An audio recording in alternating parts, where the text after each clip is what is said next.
आन बान, टूटती रियासत, भाईचारे, प्यार, प्यार, त्याग और झूठी शान की कहानी। आन बान उन पुरानी हिंदी फिल्मों में से एक है जिसमें राजघराने की चमक भी है, परिवार की इज्जत भी है, प्यार भी है और इंसान के अंदर छुपी कमजोरी भी। यह फिल्म सिर्फ एक परिवार की कहानी नहीं लगती, बल्कि उस दौर की सोच भी दिखाती है जब पुराने राजा महाराजाओं की दुनिया धीरे धीरे खत्म हो रही थी, लेकिन उनके अंदर की शान और घमंड अभी भी बाकी था। इस फिल्म को प्रकाश मेहरा ने बनाया था। आगे चलकर उन्होंने कई बड़ी फिल्में दी, लेकिन इस फिल्म में उनका शुरुआती अंदाज साफ दिखाई देता है। फिल्म में राजेंद्र कुमार और राखी मुख्य भूमिकाओं में हैं। कहानी की शुरुआत राजा बहादुर से होती है। वह एक रियासत का मालिक है, लेकिन अंदर से जानता है कि अब राजा महाराजाओं का समय खत्म हो रहा है। फिर भी वह अपनी पुरानी जिंदगी छोड़ना नहीं चाहता।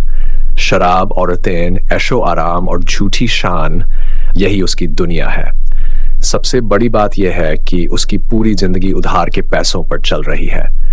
लोग उससे अपना पैसा मांग रहे हैं, अदालत में जाने की धमकी दे रहे हैं, लेकिन राजा बहादुर को इन बातों की परवाह कम है। वह बस अपनी नकली शान बचाए रखना चाहता है। यही से फिल्म का असली मतलब शुरू होता है। कई लोग बाहर से बहुत बड़े दिखते हैं, लेकिन अंदर से पूरी तरह टूट चुके होते हैं। राजा बहादुर भी ऐसा ही इंसान है। वह अपनी कमजोरी छुपाने के लिए और ज्यादा दिखावा करता है। उसका रिश्ता दुलारी नाम की एक तवायफ से भी है। वह उससे प्यार जैसा व्यवहार करता है, लेकिन शादी करने को तैयार नहीं होता। यहाँ फिल्म उस समय के समाज की सच्चाई भी दिखाती है। कुछ लोग औरतों का इस्तेमाल तो करते हैं, लेकिन उन्हें इज्जत देने से पीछे हट जाते हैं। दुलारी का भाई कुंदन जब विरोध करता है तो राजा बहादुर उसे जेल भिजवा देता है। इससे साफ हो जाता है कि राजा बहादुर सिर्फ कमजोर नहीं, बल्कि स्वार्थी भी है। इसी बीच उसका छोटा भाई सूरज विदेश से वापस आता है। राजेंद्र कुमार ने सूरज का किरदार निभाया है। सूरज अपने भाई से बिल्कुल अलग है। वह सीधा, ईमानदार और भावुक इंसान है। उसे परिवार की इज्जत की चिंता है, लेकिन वह गलत रास्ते पर चलना नहीं चाहता। फिल्म में दोनों भाइयों का फर्क बहुत साफ दिखाया गया है। एक तरफ झूठी शान में डूबा राजा बहादुर, दूसरी तरफ त्याग करने वाला सूरज। राजा बहादुर अपने भाई से भी सच छुपाता है। उसे डर है कि अगर सूरज को उसकी असलियत पता चल गई तो उसकी इज्जत खत्म हो जाएगी। अपनी शान बचाने के लिए वह एक और गलत काम करता है। वह अपने आदमियों से पड़ोसी हीरा लाल के घर चोरी करवाता है। गहने और पैसे सब लूट लिए जाते हैं, लेकिन चोरी के दौरान हीरा लाल जाग जाता है और शोर मचा देता है। पुलिस आ जाती है, राजा बहादुर के आदमी पकड़े जाते हैं। अब पुलिस का राजा बहादुर तक पहुंच जाता है। यही फिल्म में सबसे बड़ा मोड़ आता है। सूरज अपने भाई को बचाने के लिए खुद अपराध अपने ऊपर ले लेता है। यह हिस्सा फिल्म का सबसे भावुक हिस्सा है। भाई अपने भाई के लिए अपनी जिंदगी खराब कर देता है। सूरज जानता है कि उसका भाई गलत है, फिर भी वह परिवार की इज्जत और भाई के प्यार में खुद को कुर्बान कर देता है। कुमार का अभिनय बहुत अच्छा लगता है। उनके चेहरे पर दर्द और मजबूरी दोनों दिखाई देते हैं। वह चिल्लाकर अभिनय नहीं करती, आवाज और आंखों से ही भावनाएं दिखाते हैं। उनका ही शांत अभिनय उनको मजबूत बनाता है।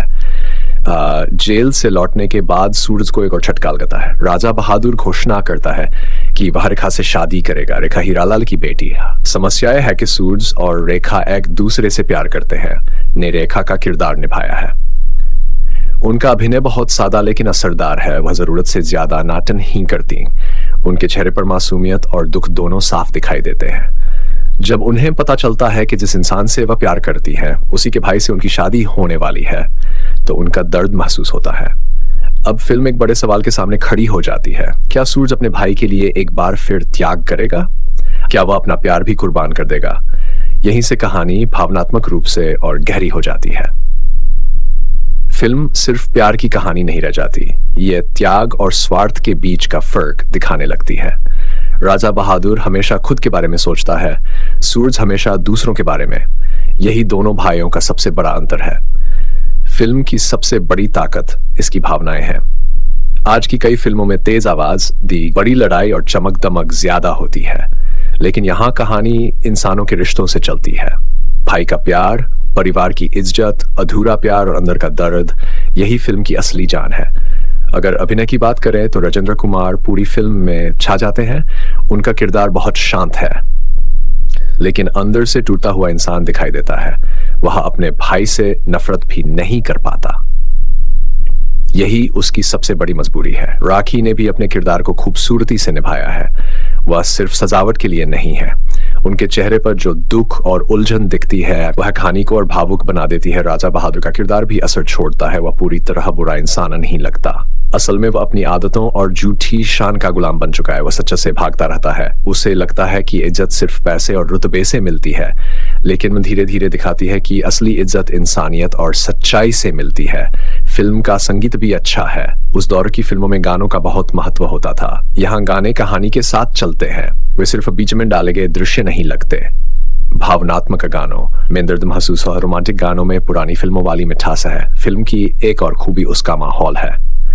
पुरानी हवेलियां, बड़े कमरे, राजघराने का रहन सहन, सब कुछ उस दौर का एहसास देता है, लेकिन उसी चमक के पीछे बर्बादी भी छुपी हुई है।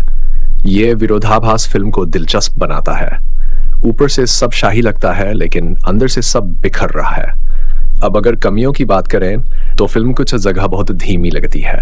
आज के दर्शकों को इसकी चाल लंबी महसूस हो सकती है। कुछ दृश्य जरूरत से ज्यादा खिंचे हुए लगते हैं। दूसरी कमी यह है कि खाने के बाद बहुत फिल्मी हो जाती है। असल जिंदगी में शायद कोई इंसान इतनी बार त्याग नहीं करेगा जितना सूरज करता है, लेकिन उस दौर की फिल्मों में से आदर्श किरदार आम थे। तीसरी कमी यह है कि कुछ सहायक किरदारों को ज्यादा गहराई नहीं मिली। दुलारी और कुंदन जैसे किरदारों में और ताकत लाई जा सकती थी। अगर उनके हिस्से को थोड़ा और बढ़ाया जाता तो कहानी मजबूत हो सकती थी। कुछ जगह संवाद भी जरूरत से ज्यादा भावुक लगते हैं, लेकिन पुराने दौर की फिल्मों का ही यश था। उस समय लोग ऐसी भावनात्मक बातें पसंद करते थे। फिल्म का सबसे मजबूत हिस्सा उसका संदेश है। इंची शान को अंदर से खोखला कर देती है। राजा बहादुर अपनी इज्जत बचाने के चक्कर में बार बार गलतियां करता जाता है। दूसरी तरफ सूरज सब कुछ खोकर भी लोगों के दिल जीत लेता है। फिल्म यही कहती है कि इंसान की असली आन बान उसके कपड़े, महल या पैसे में नहीं होती। उसका चरित्र और सच्चाई ही उसकी असली पहचान होती है। ये बात आज भी उतनी सही लगती है। कई लोग बाहर से बहुत सफल दिखते हैं, लेकिन अंदर से परेशान होते हैं। अगर जिंदगी सिर्फ दिखावे पर टिक जाए तो आखिर में इंसान अकेला रह जाता है। फिल्म में प्यार भी बहुत सादगी से दिखाया गया है। सूरज और रेखा का रिश्ता बहुत शांत है। वे बड़े बड़े वादे नहीं करते, लेकिन उनके बीच का अपनापन साफ महसूस होता है। यही वजह है कि जब उनका प्यार टूटने की नौबत आती है तो दर्शकों को दुख होता है। फिल्म का भावनात्मक असर धीरे धीरे बढ़ता है। यह अचानक रोने धोने वाली फिल्म नहीं बनती, बल्कि धीरे धीरे किरदारों के दर्द को दिखाती है। यही इसकी खूबी है। आखिर में फिल्म यह सवाल छोड़ जाती है कि क्या परिवार के लिए हर बार खुद को कुर्बान कर देना सही है? क्या गलत इंसान को बार बार बचाना चाहिए? सूरज का त्याग महान लगता है, लेकिन कहीं ना कहीं दुख भी देता है, क्योंकि अच्छे लोग अक्सर सबसे ज्यादा दर्द सहते हैं। यही बात इस फिल्म को भावुक बनाती है। कुल मिलाकर आन बान एक ऐसी पुरानी फिल्म है जिसमें परिवार, प्यार, त्याग और टूटती शानहानी बहुत भावनात्मक तरीके से दिखाई गई है। राजेंद्र कुमार और राखी का अभिनय इसकी सबसे बड़ी ताकत है। फिल्म की रफ्तार धीमी जरूर है और कुछ हिस्से ज्यादा फिल्मी लगते हैं, लेकिन इसके भावनात्मक दृश्य दिल को छू जाते हैं।